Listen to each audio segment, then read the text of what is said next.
So welcome to Only Brooklyn. This is our third year.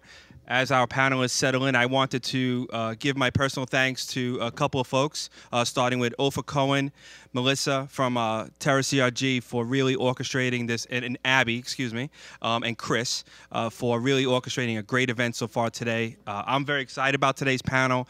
I think you have some of the most active and smartest people in Brooklyn sitting in front of you today, and I hope we can live up to the expectations of this panel, because the multifamily panel was also very good too. So thank you to Terra CRG. Special thanks to the Brooklyn Chamber of Commerce, to Carlo and Lori for also helping with this great event. I'm sure people will be trickling in, and so if we can just squeeze in as they do, that would be great. So we have a, before everyone introduces themselves, we have a tradition here at the Brooklyn a Real Estate Summit. We like to take an oath on the new development panel. So I ask everyone to hold up your right hand, please. We didn't know about this in advance. Well, you're going to have to do it now. You're here. So we'll start up. I do solemnly swear. I do solemnly swear. Speak up, gentlemen. Speak up. That I promise to get every project to apartmentsandlofts.com. Yes, you knew where I was going with it. Now, this is not in writing. However, I will gladly challenge this in court. I have a lot of folks here.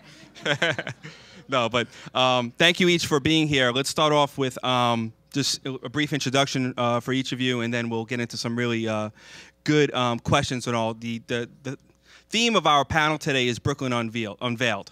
And we are going to talk about some of the projects that these gentlemen are working on, plus other areas that they may be looking at to kind of move in. We have some really interesting things. So, Roger, we'll start with you, please, if you give us a brief overview of yourself and Stahl.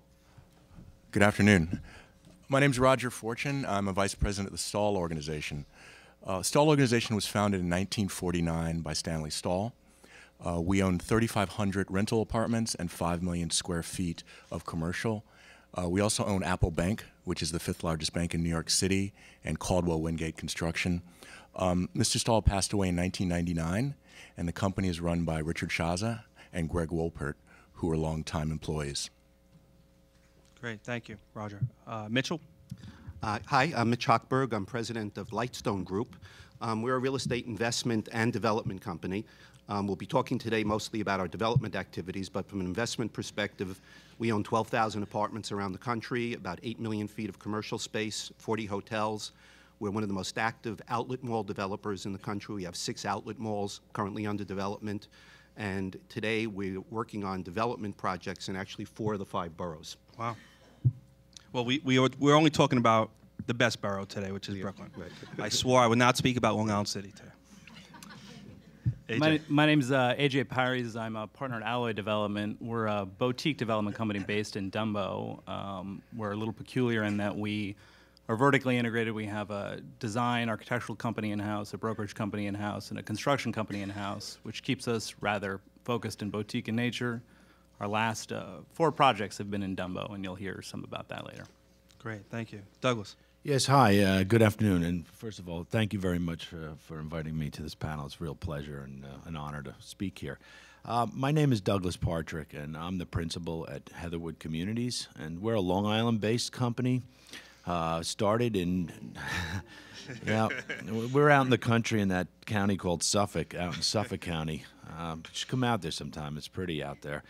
And we are predominantly a multifamily developer. This company was started in 1950 by my father and his partner.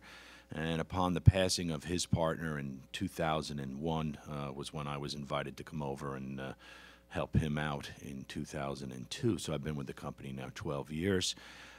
We own approximately, I don't know the exact number, somewhere between 5,000 and 6,000 apartments, and actively in that other borough as well as Brooklyn today. So thank you very much.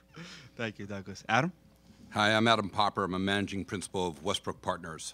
Westbrook is a privately held private equity company that currently has $12 billion of assets under management, and we control about $6 billion of equity. We invest in a discretionary fund basis. We control all of our own capital. We're currently investing our 9th fund. We've been around for 20 years. We invest in apartments. We build condominiums. We own hotels. We own office buildings. And we do this either vertically integrated ourselves or we do it with our partners. And we'll talk about some of the projects we're doing with our partners here in Brooklyn. Great, thank you, Adam. So, as you can see, we have a very diverse investment strategy from each of these folks: condo, office, rental. So, I'm very excited to move forward with this. And remember, we'll leave the last 10 minutes to any questions. So, think of something great to ask these gentlemen, because I think they'll provide us with some good insights. So, first, Roger, I have to say that you probably have one of the best real estate names possible with the name Roger Fortune. So, I have to give you props on that. That's awesome. Thank you. So, tell us about downtown Brooklyn. I know you have 2 projects that you're working on down there right now, and one is really more Brooklyn Heights. But tell us about Bridge Street and then Montague. Bridge Street is, at least while I'm speaking, is the tallest building in Brooklyn. It's 53 stories tall. It's 234 rentals with 144 condominiums on top. We're 40% leased, and we'll be starting sales shortly. Bridge Street was acquired, the air and the land was acquired back in 2007. We started construction in 2008, and then the recession held us back. So we resumed 2 years ago, and we just received our final residential TCOs last week. It's downtown Brooklyn we chose for all the obvious reasons. It's great transit, it's got great amenities, it's surrounded by some of the most desirable neighborhoods in New York City, and it allows a great deal of density and height. So the concept of 388 Bridge Street was, no offense to Brooklyn as a former Brooklynite, but we wanted to bring a modern glass, high-rise, full-service building, a very high level of quality and design to Brooklyn, so that you can look out, you can see Manhattan, you can look the other way, and you can see Brooklyn. But that was the concept behind 388 Bridge. Our smaller project is a historic conversion. It's only 12 units, but each unit is about 3,000 square feet, 4 and 5 bedroom units of what's most people know as the Chase Bank building. That's at the corner of Clinton and Montague in Brooklyn Heights. What year did you purchase Bridge Street and also Montague Street? We bought Montague about 5 years ago, and we purchased Bridge Street about between 2007 and 2008. Great, thank you. Mitchell. Please tell us about Gowanus. Gowanus. 700 units of multifamily rental housing. It's a 2-square-block site adjoining the Gowanus Canal and bordered by Bond Street, right at the Carroll Street Bridge, for those of you who know the area. We entered into a contract to buy it in 2012. It was one of the first properties, I think, that people started really looking heavily at post-financial crisis. It's a very heavily amenitized project. We're going to have over 70,000 feet of amenities, indoor and outdoor, outdoor pool, indoor basketball court, children's play lounge, spin studio, movie theater, just a tremendous amount of amenities. Also, the building is designed with a courtyard in the middle, so it's going to be a very bucolic setting. We're very excited about it. It has a 300-car garage as part of it. We'll be doing it in 2 phases. We broke ground on phase 1 within the past 90 days, and we'll probably be having the first tenants moving in the summer of 15. Great. Thank you, Mitchell. AJ, tell us a little bit about your new project on John Street. Yeah, so 1 John Street was a project we acquired from Brooklyn Bridge Park. It's located in Brooklyn Bridge Park. Through an RFP last year, it's a 42-unit condominium building in the park on the water in Dumbo. We're planning to start construction in a couple of months and to start sales probably before then. There is an annex to the Brooklyn Children's Museum in the base of the building, which is part of our response to the RFP, and a small retail component. Excellent. Doug, if you can tell us about Williamsburg, 568 Union, and your almost completed 544 Union Avenue. Yeah, our latest project is approximately 100 units of rental, along with commercial on the first floor. You know, Dave's my broker, and you know, this was an opportunity to talk to him about. We never had a grand opening, but we are fully stabilized. I tell you, with this rough winter, renting went very, very well for us. We do a first-class finish. We've got a fantastic amenity package between the gym, billiard room, other areas in the building, and plus a green space out on the second floor terrace, which is really something to be seen. Beautiful, as well as on the roof. We have a roof deck up there with a bar, TV, and we also incorporate a company, American Leisure, which we contract. They do a lot of planning for all kinds of events and programs in the building. We find that it's an amenity that we don't charge our tenants for, and it really brings the level of quality up for people here. But we're very happy with the project and very happy with the success of the project at this point. You know, you said something very interesting that contradicts what some folks said earlier today, and when they were saying it, I actually was questioning.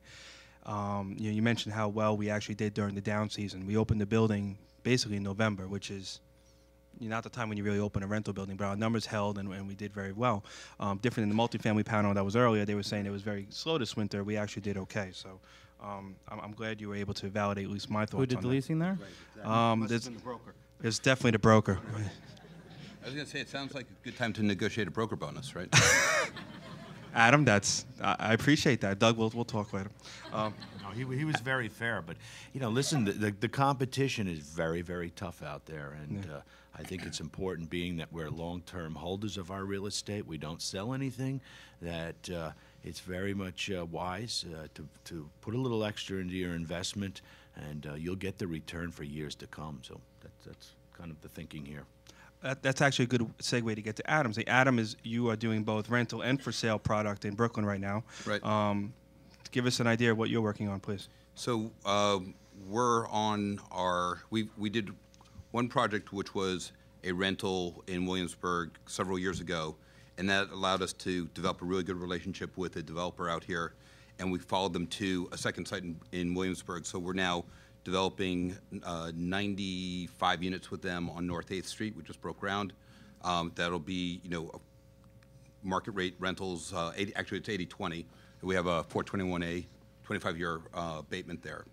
And then we're building condominiums in Carroll Garden with another relationship of ours. We look to build these discrete relationships and repeat with business with those developers, and we've been situational. We can kind of act pretty quickly when the opportunity presents itself and execute, and we'll sit back, and hopefully you guys will do a great job getting us through it.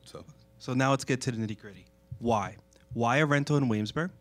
Why a condo in Carroll Gardens? For us, listen, you could certainly argue to do condominiums in Williamsburg, and I'm sure it would be a successful project, but we just felt, even though we're a private equity fund, we do manage risk, and I think that based on our pricing, we're in for the land at like roughly $175 a foot with the 25-year tax abatement. It felt like a better play for the market was to build, good luxury rentals there, with a market that's kind of improving, the dynamic of the people that kind of want to live in Williamsburg and over in Carroll Gardens. That feels like, a neighborhood. Feels, like families want to be there, and we wanted to build something more permanent there. Now, Roger, you've done the same thing, but you've done it all in one building at 388 Bridge. What was the thought process with your organization in deciding to do this? Because you haven't seen too many of these hybrids in a while, so I'm curious. We sort of stumbled upon our proposed unit mix, which was, the building was originally conceived as a 350-unit condo, but our bank was Royal Bank of Scotland, and they ceased to exist in 2008. So we essentially couldn't finance a condo. So we had the idea that by doing an 80/20, we could do tax-exempt bond financing through New York State HFA. But at the very top, to get some value back, where you've got the best views and best light, we thought it made sense to do condos. So we made the building a bit larger to accommodate 234 rentals and 144 condos. Now that we've done it, we think that for us, it's a model we'd like to repeat, with 80/20s on the bottom and condos on top, in certainly any of the better neighborhoods in New York City. So you've been teaser marketing for about, 3-4 months or so with the condo. give or take? Yeah, that's right. We're expecting AG approval. We have a CPS 1, but we're expecting AG approval shortly. Could you give us some insight on the number of inquiries that you've received for a building, and would love to know what your projected pricing is. We have several hundred names on our list that we've collected over the last few months. We expect our condo prices to begin. The thing you should understand is our lowest condo starts on the 32nd floor. So we expect our least expensive condos to start at about $1,100 a foot. Right. Mitch, does this tempt you to turn your job into a condo, or are you still happy being rental over there? It's a very interesting question, and it's something that we've talked about. When, you know, the history of the project, which I think a lot of people in the room know, is that Toll Brothers originally had this under contract and took it to a ULURP and had it approved as a condominium project. 2008, with the financial crisis, they walked away from it, and we came in and picked it up in 2012. And in 2012, and even today, we still feel that a rental makes a lot of sense in this neighborhood because it's an emerging neighborhood, and we think the values are only going to increase in the years to come. Whereas if you do a condo and you sell it out today, you're coming in at the very early stages and you're in and out of it. So we're a long-term holder, and we really believe in this whole neighborhood really emerging very strongly over the coming years. We have actually internally flirted with the idea of taking phase 2 and potentially making it a condo, and it's still something that we talk about, but I think that we focus primarily on the rental market for the long-term hold, and we'll probably stay with that. Yeah, I agree with you. If you folks have an idea where this project is, it's not far from the new Whole Foods, which we'll talk about. But you don't want to be selling right now when you're basically kicking off a new neighborhood. You want to get the benefit of everyone else building around you. You know, AJ, you've been primarily working with condominium and for sale product in Dumbo. You know, done some very notable projects, great projects out there. Question one would be, you know, give us, what do you expect, you know, knowing what we saw today? I don't know if everyone saw the Real Deal today. AJ and I just spoke about it. There was a, Toll Brothers just put out a memo saying that they're averaging $1,800 a square foot over at Pier House. Now, if you folks were here last year, David Von Spreckelson sent shivers and ahs and oohs through this room when he said his average unit size was approximately 2,200 square feet. So if you do that math, the average apartment in that building is now selling at $4 million on a land lease with no tax abatement. How are you feeling today, AJ? Yeah, I wish I had a project in Brooklyn Bridge Park on a land lease with no tax abatement. I guess a useful anecdote for us when we try to think about pricing today is our first project in Dumbo, which was 4 projects ago. We sold in 2011 and achieved about $850 a foot. It was a warehouse conversion, 192 water. Our next project was in February of 13, so a year and a half ago, a little less, and we achieved about $1,050 a foot. We sold townhouses in June of last year and achieved between $1,400 and $1,600 a foot. And I think the market has gone up from then, which Toll's numbers support. You know, I think it would be helpful, you know, this was an RFP that Alloy won. I'd love for you to just kind of give a quick overview why you think that your firm, you have some really stiff competition. So it's great to see you win it, being, you know, a Dumbo-based, you know, firm. Why do you think you won this RFP? Yeah, I wish I knew so I could just replicate it and keep winning. I think they're all different, and certainly Brooklyn Bridge Park and EDC are very smart, and they ran a very tough process. I think the primary criteria was design and economics. On the design side, I do know we scored the highest amongst their design review committee, which we're very proud about. On the economic side, we never heard the kind of dirty laundry of where we were relative to other bidders. I presume we were at the top, if not the top. And I think we were able to bid that aggressively because we were selling new product at the same time that we were bidding at those types of numbers, which a year ago were shocking. Now, last year, I think the panel was called Anything But Williamsburg. That was here. If you were here, you would you remember that. So Williamsburg was a 4-letter word last year, like LIC is this year here. But Doug, you are one of the larger developers in Williamsburg, and you know, what is your thoughts on the Williamsburg market today, because for years people were very, very cautious about Williamsburg, saying there was a lot of product coming online, a lot of different things that made some people skeptical, and a lot of people were proven very right, and some people were proven very wrong. What are your thoughts on Williamsburg today, and what are you up to in Williamsburg and Greenpoint now? Well, it's interesting. I had a short talk with Mitch here, and what I'm finding in Williamsburg, I think anybody's finding anywhere out there, is the pressure on prices is so great against building rentals. It's tough to find anything of any size that makes any economic sense to build rentals. The market to me is going through again a phase of where now I'm not concerned that the end is near, but it's pricing me out of the market. I do have some sites that I've picked up, probably paid a little bit more than I want to, but I'm pretty confident that in the long run I'll be okay. But to find anything of any size in Williamsburg, David, is very difficult. So that's why I've gone to the other side of the river and to the north. Yes. But that's for another discussion for another day. But listen, I'm still very bullish on the area. I took a drive there on Sunday. I mean, the vibe, the park, there's a lot of energy there. So it's great, but it's very, very tough to find. Those new purchases, were they done within the last 12 months?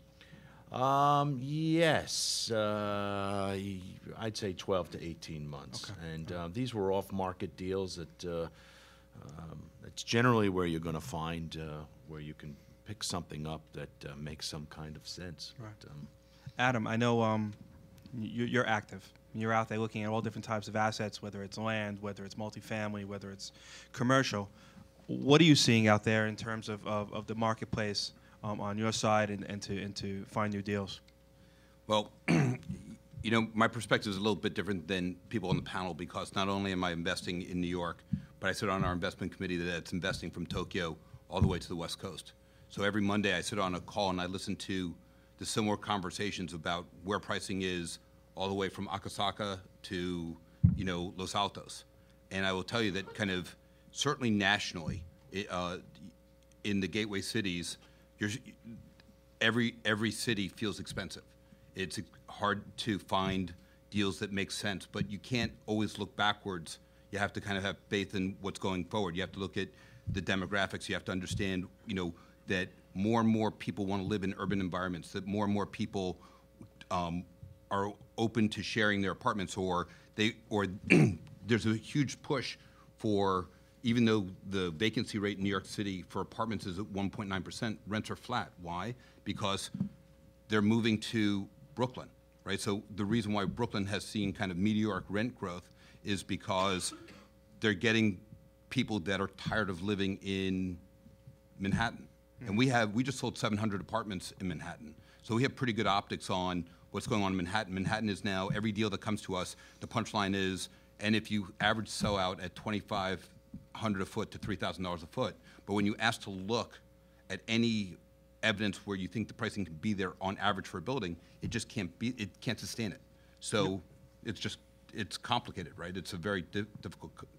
I would just add to that. I mean, I think you mentioned the pricing of a 2,200 square foot apartment at $4 million, and I think the reality is in Manhattan, that apartment in prime neighborhoods has got a 8, 9, 10 in front. I mean, so I would agree. People are leaving Manhattan and choosing to live in Brooklyn, and they're finding a discount. Yeah, we're doing a conversion now in Brooklyn Heights, where we're going to take 94 units and convert it to roughly 35 family units, and we're taking out the vertical risk of timing, right? And we're going to come to market with I would think that Brooklyn Heights is a pretty well-established family neighborhood, and we'll hopefully come to market fast enough that we'll be there with correct pricing.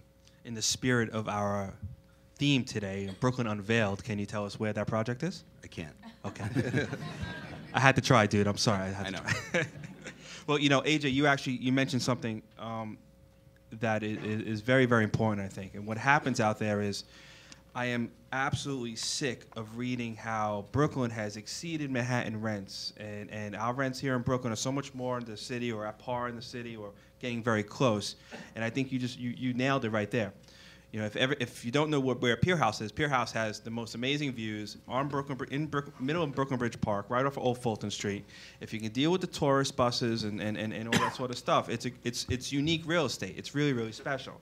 And I think what's happening out there is, you get these press reports and these stories about, how it's gotten so close, in between the prices. They're not comparing apples with apples. So I think that it's a very good point to say you're right. If you took that land and you put that in the city, it would be a lot more. There's a fundamental issue that you need to note, which is that originally, maybe 5-7 years ago, people were coming to Brooklyn because it was cheaper. Yes. That's changed dramatically, and we learned that in Williamsburg in a lot of ways. And in fact, we worked together with JMH on 184 Kent, right? That originally the premise was that we were going to be cheaper than New York. We very quickly understood that people were coming because of the lifestyle, and the pricing was just a secondary issue. And I think that's the big issue of Brooklyn coming of age, is that people want to live here because of the lifestyle. They're not just coming here because it's cheaper. Now, you mentioned, you are the player right now in Gowanus. What you do is going to transform that neighborhood, tremendously, more than Whole Foods. Let's be realistic. Are you still buying in Brooklyn right now? Would you still buy right now? Depends on the price. Right. But the at these numbers, at the numbers that we're all talking No. about, $400, $500 a square foot at times. No, things like this. we would not. Certainly, it doesn't. Everybody knows it doesn't work for multifamily at all. And when you start to work the numbers through for a condo, it's a little problematic. So I think I think the numbers are way too high. I think they're going to come down. I think look. One of the interesting things to look at is Greenpoint, right? Everybody has Greenpoint on their radar. Everybody's flirting with Greenpoint, right? There's a huge amount of product available to buy, but the price per foot doesn't make the numbers work really for rentals, right? And people aren't quite ready to go into a big condo project there because it really hasn't matured yet. So I think there's going to have to be some type of equilibrium with prices either coming down on the land side or the economy and the market getting that much better that people can have the confidence to pay the numbers. But most of the things we're doing today are, again, off-market deals that are very complicated with assemblages, with air rights, things that we can close very, very quickly with cash so we have some competitive edge on the market, but we're finding it more and more difficult to make numbers work. Yeah, especially Greenpoint, when it's all high-rise construction, you have that added cost there. It's a little bit different than the 70-footers that you do like Inland Williamsburg and Greenpoint and such. David, I want to ask you a question about Greenpoint. The transportation in Greenpoint, I always believe is challenging as well. Well, it's the G train, Doug. It's G for great. Okay. Not. Yeah, I mean, most of the stuff that we've talked to, with clients and potential jobs that we're going to be working out there is, the large-scale jobs that are on the waterfront, you're going to have to do a shuttle. You have to run a shuttle to the 7, run a shuttle to the L, and that'll kind of help you get to the numbers that we're projecting, whether it's 1,100 on a condo or 60 on a rental. But yeah, that's the problem with Greenpoint. Greenpoint's one of the best neighborhoods in Brooklyn, hands down. It has some of the best schools. It has the best retail support and all, but the transportation's going to hold it back. But it's funny, the G train's getting used quite a bit now because of neighborhoods like Crown Heights and neighborhoods like Bed-Stuy and Greenpoint kind of picking up. But yeah, I mean, that's the other problem. There's a ceiling in Greenpoint right now that you can charge because the transportation is limited. Speaking of transportation, downtown Brooklyn has zero problems with the transportation. But there is a lot of concern and thoughts, similar to Williamsburg was in the past, about inventory coming downtown on the rental side. What is your long-term view here with your rental units, Roger, over at Bridge? I think, our intention with 388 is to be the best product in the market, both on the condo side and on the rental side, and that's why we've been able to command a higher price than the other buildings, the other rental buildings in the neighborhood. I think there is an incredible number of rentals coming to market. I think, the bottom line is really household formation. I'm looking at, as long as household formation is maintained, we'll be okay. I've been looking at reviewing the applications of the people we're getting, and they're sort of classic young professionals. It's a woman who is a resident who's starting her residency with her husband who's already finished his residency. It's creative professionals. It's people we've had people from Australia, people from Boston, people from Virginia. It's like their first real apartment. When 388 was in planning, you designed it as a condo. Was that correct? Originally, yes. Okay. Did you adjust your rental component in sizes and unit mix when you made the change to do a hybrid like this, or did you roll with your condo layouts?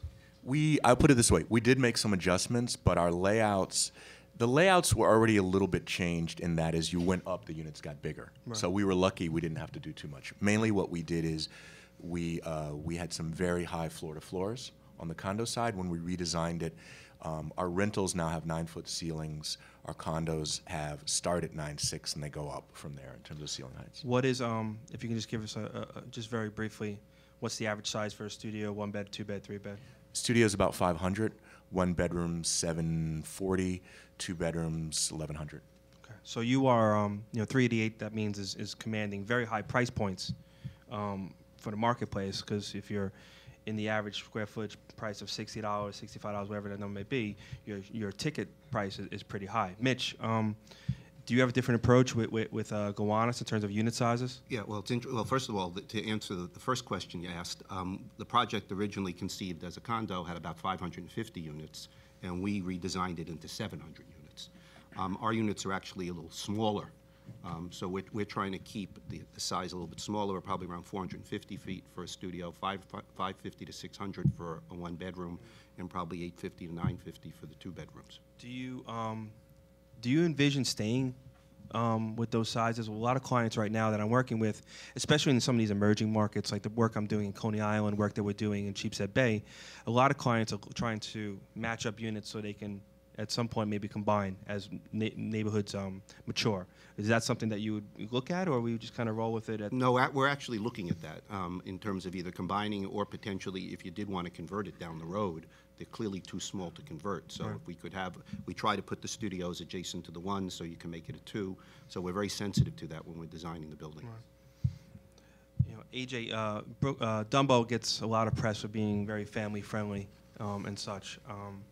Where are you at with your unit sizes and what's going to happen over there? Yeah, the other side of the planet, we have no studios. We have no 1-bedrooms. Our 2-bedroom is 1,500 square feet. We have, and I should talk about mix too. In 42 apartments, we have 9 2-bedrooms. We have 9 3-bedrooms, which are 2,400 square feet, and the other 21 are all 4-bedroom and up. Yeah. 21 4-bedrooms? Is that right? Yeah. Wow. Wow. They start at 2,600 square feet. Wow. So that's great. That's Well, I mean, you mentioned the thinking there, which is Dumbo is a market for families. There are people that are choosing to raise families and live in Dumbo and send their kids to PSA or the private schools, or frankly the private schools in Manhattan now because they're easier to get into than the private schools in Brooklyn. That's serious, actually. That's very serious. So, they're looking for the suburban antidote of, 3, 4 bedrooms. They want a flex room plus 2 kids' rooms plus. So that's a big apartment. I mean, you folks have done 4 jobs now in Dumbo. Mm-hmm. What percentage do you expect on John Street to be Brooklynites, who are people living currently in Brooklyn, to be buying at these sort of sizes and ultimate price points? And what percentage do you expect to be from Manhattan? I think it's going to be really interesting. It's a high-profile site. It's on the water and it has views, and I think, I guess of the people who've registered so far, about half of them are from the neighborhood, Dumbo and Brooklyn Heights. There are a lot of people from Manhattan, Upper West Side, Upper East Side, that are looking to buy a bigger space, that are choosing to look in neighborhoods like Brooklyn Heights, Carroll Gardens, Dumbo. I think there'll be some international purchasers, just given the nature of the project. I don't quite know, though. I think that'll be interesting. Yeah, well, State 4, who's doing 160 Imlay, they are very bullish on the international side for their project there. I don't know them. I have no details of their project, just things that I've read and things that I've heard. And that could very well be. I mean, as Brooklyn has evolved into this, really international brand, it's pretty special. I remember sitting here 2 years ago and saying, wow, we have a basketball team, and now we have a basketball team in the second round. So is anybody here a Miami Heat fan? Yeah, you're going to lose, man. I'm not rooting for you, sorry. But Doug, what are some markets now? We've had a good talk about what everyone's working on now. Doug, is there some other areas of Brooklyn that you are interested at this point, or is it just really about the deal? It doesn't matter where, you'll go anywhere. At this point in time, yeah, it's really what's going to make economic sense. I've heard a lot of interesting feedback from the prior panel that was on here, and I'm learning a lot from these guys as well about other neighborhoods. Again, I'm that guy from Suffolk County, Long Island, so for me, I'm learning a lot about what's going on here, Dave, and I'm just looking for opportunity that make economic sense for me today. This is a general question for the panel. Anyone feel free to comment. I have clients who are dead set against doing condo developments, Doug Patrick being one. It's not his philosophy and all. I have others that will go any which way. What advice can you give the room today if you are developing a condo? Open question. I guess since we partner and we do stuff on our own, we have a pretty big perspective of how these projects, how they do well and how they do badly, and we've kind of invested in good cycles and in bad cycles, and we've learned our lessons learned are, one is kind of land price is key, right? You have to buy the land right. You can't just kind of overpay for land, and B, this may not be the most popular thing, but modest leverage. Right? We typically do not put more than 50 to 55% leverage on any of our projects. And we found that, you can never really predict the true market timing and the cycles. And when the market does take a correction or some hiccup, and you're spending half your time negotiating with the bank, and you got to concentrate on your asset, you're distracted. And so rather than being distracted with the bank, we know that we can always kind of deal with our lenders if we're, modestly levered. I think another thing is don't get intoxicated by pricing that you hear from other people anecdotally. I think in New York we were just talking, $1,800 a foot. Now the new $3,500 a foot. Everything is $3,500 a foot because a couple of projects sold well at $3,500 a foot. And just because something on 57th Street is selling at 3,500 foot doesn't mean that something on 22nd Street on a mid-block is going to sell that way. So I think we try to be very realistic about what the numbers are and not just say, well, this guy is asking this and this guy is asking that, therefore I'm going to be able to get it, which is why I think a lot of the land numbers have been really priced up so high. All right, so I'm going to say something a little, I don't know. I'm going to stir the pot a little bit.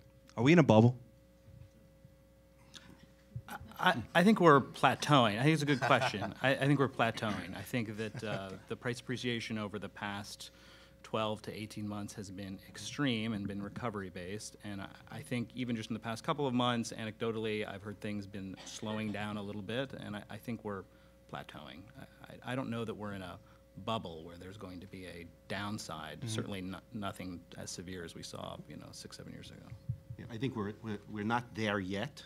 Right, and I think a plateau is probably a good comment. I think what's happening is the market may be adjusting itself, thank God, right, rather than hitting that bubble point. I think a lot of us who went through the last cycle and few of us who went through a few other cycles before that, right, have a very sober view of where things can go and are a lot more conservative and cautious about what we do at this time in a market cycle. As are the banks too, I would assume. I think I'm certainly on the same page that they are. The question I ask myself is, will it be soft or will it be hard landing? It feels like 2005 a little bit. But let me ask you, so now I have signed up approximately, I think I'm close to like 40 condo developments that are going to come to Brooklyn over the next 2 to 3 years. What do the numbers have to be? Let's start, with Roger. If I said to you, if you were going to do a condo in downtown Brooklyn, what's the land basis that you need to be at to make that happen, considering it's high-rise construction and all that today? It's not a basis that I can buy land for, but what is it? Yeah. 250. Mitch, what do you think? 250 to 3 probably. AJ in Dumbo right now, if I had a piece of land and you wanted to bid it on it, it wasn't as prime as John? Yeah, I think that market is probably approaching 500 in some insane land, but we would not bid anywhere near that. We'd probably be sub 300. I think it's another tip relative to, we spend a lot of time on our break-even sellout number, right? How bad does it have to get where we're dipping below that number? And, you need to be comfortable that, things are on fire and people are running around and it's insane, and somebody sees a number that they can get you out of the project at that's a good buy for them because it looks like a discount, and that that needs to be sub $1,000 a foot all in, if not closer to $800 a foot, which means your basis needs to be $250, $300, if not less. I'm going to put on my Ofer Cohen hat right now. What are you guys talking about? There's no inventory anywhere on condo. We just had this whole conversation how Brooklyn is so popular today. It's the most popular it's ever been. Manhattan prices are at $2,000, $2,500, whatever, you know? Why are you guys so down on this? I have to make up for the bubble comment because I got dirty looks from my friends at Terra when I saw that.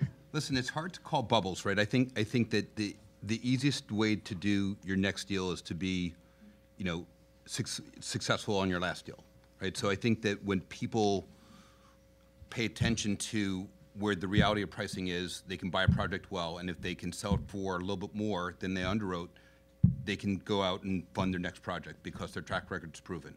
If you go out and you kind of promise the world and you underdeliver, you know, that's like a one-trick pony, and we see plenty of those types of deals come through our office where you just know that this is, you know, we'd rather be the mezzanine lender in that deal. I think it's hard to call bubbles generally, right? I think that certainly no one, maybe there are a couple of really smart hedge fund guys who called the last bubble in the mortgage business, but if you go out and try and get a mortgage right now, it's very, very difficult. If you if you look at employment, our employment in New York City, you know, we lost roughly like 108,000 jobs in the downturn, and we're up now 280,000 jobs. So we're adding more workers to our workforce. The New York City payrolls like hit 4 million people for the first time ever, right? So is it a bubble? Is it a pause? Is it like just catching our breath and going to the next level? You know, only the future will kind of tell us what that answer is, but it isn't like there are fewer. I don't hear of layoffs, right? I hear of net consolidations in the financial service sector, but I also see that TAMI sector tenants, technology, advertising, media, and internet tenants in New York City have doubled their amount of lease space. Like they used to, you know, be 30% of the leasing activity. Now they're 60% of the leasing activity. So I think New York, kind of like, you know, West LA, kind of like south of Market in San Francisco, you're experiencing a new wave of industry that's coming to New York. It's almost like a modern day sweatshop, or is, you know, people sitting 2.5 feet elbow to elbow.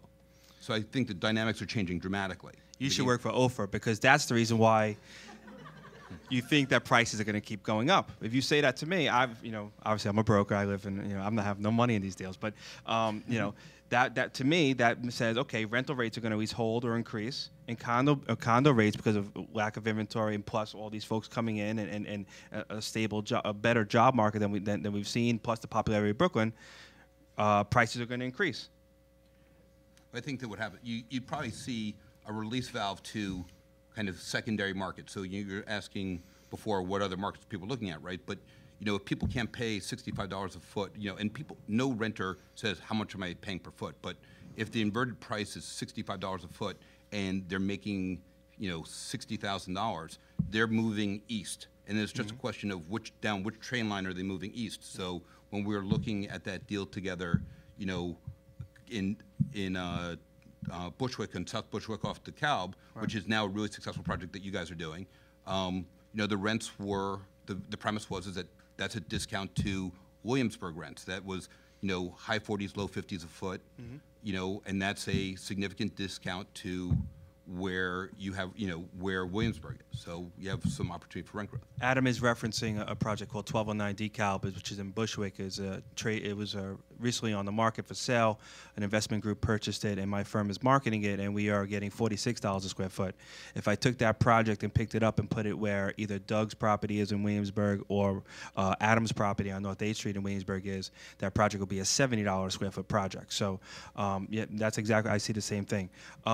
Real quick, and then we're going to jump into some questions from the group. I always like to ask this, and I asked it for the last panel. If you were investing your own money today, you're out there, you need to find something, what neighborhoods do you like best? Roger, we'll start with you. Lower Manhattan.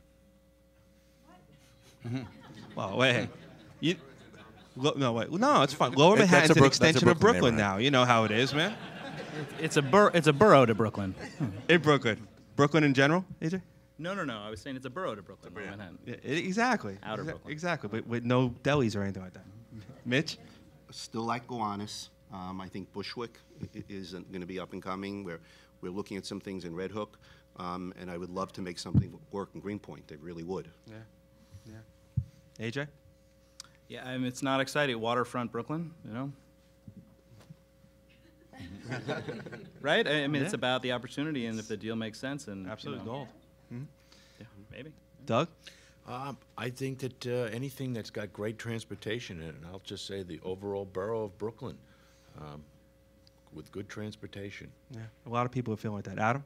Yeah, I mean, listen, me and my partners are investing our own money, right? We raise discretionary capital, but I just got a capital call on my way here, so I know that, our project's better, I'm focused on our projects. But, I agree, you focus on convenient access to transportation, right? I think that you can kind of justify that. You can look at, crime rates in certain neighborhoods. You can kind of see what the neighborhood feels. It doesn't have to be so gentrified. I'm not concerned.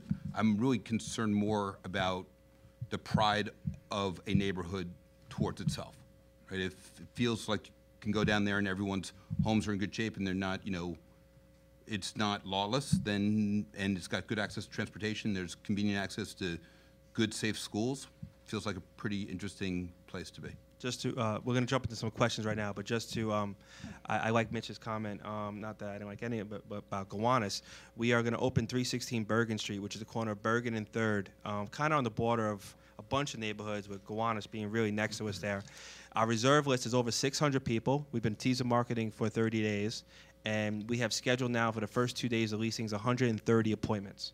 So, and that's at pricing that is above 60. So, I think Adam's point about marketplaces that are outside of, say, the Gold Coast is a place to be looking at. Gowanus is a perfect example, and I'm not the guy to kind of hype things up and such like that, but what seems right now in Brooklyn, if you disagree with me, tell me, is build it and they will come, is really, sticking right now. So let's open up to some questions. Please, somebody? Yes, sir.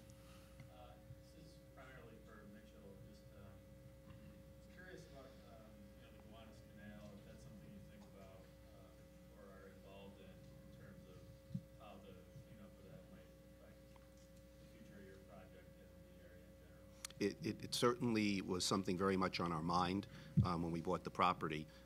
We don't think that the canal itself has really any impact on the property. We know it doesn't.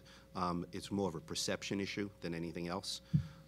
But our feeling is that they're starting the cleanup sometime in 2016, and they'll actually be past our project probably pretty close thereafter, within a year or so.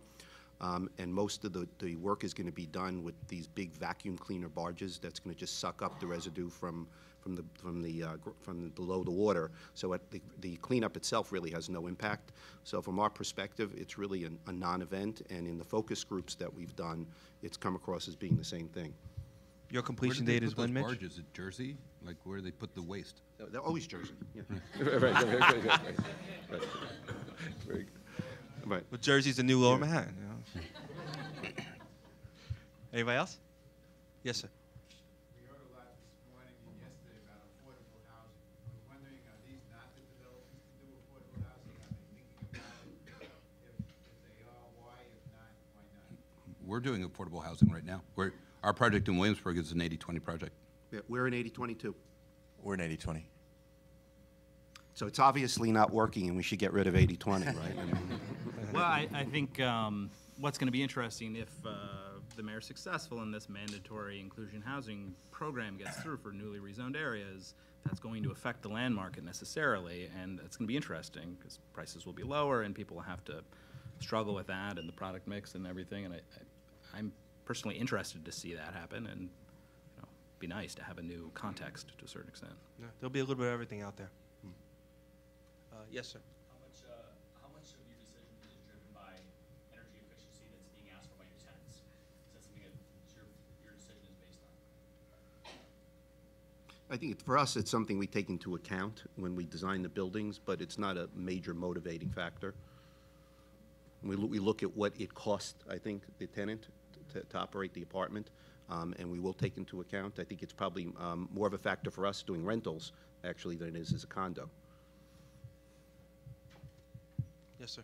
My question's for AJ. If I'm correct, your business strategy is based upon you're an architect, or your partners are architects, builders, and developers. What kind of advantage does that structure have over these guys at the table or anyone else? I don't know that's an advantage. I think it's a different.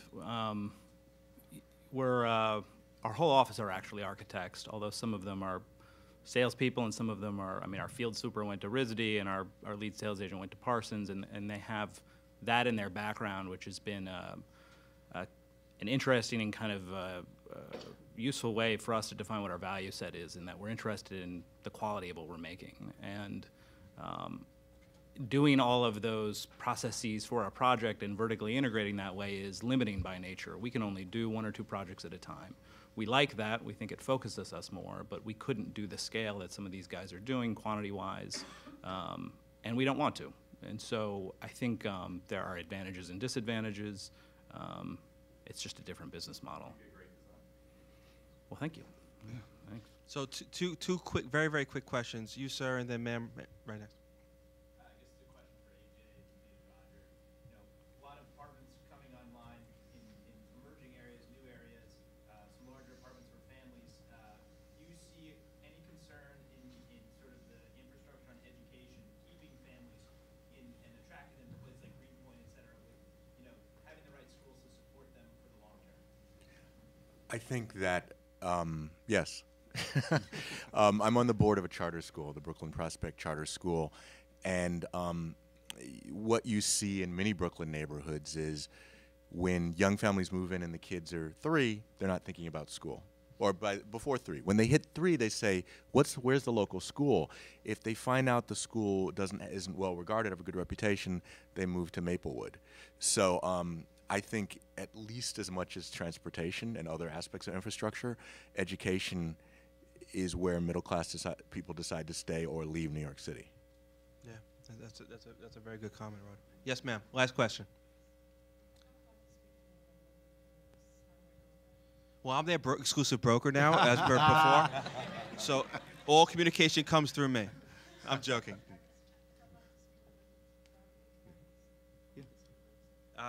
That's up to them, ma'am. So we're going to wrap up now, and you can. I'm sure someone will give you a couple of minutes. Absolutely. All right, everyone. Thank you very much. Let's give our panel a big round of applause.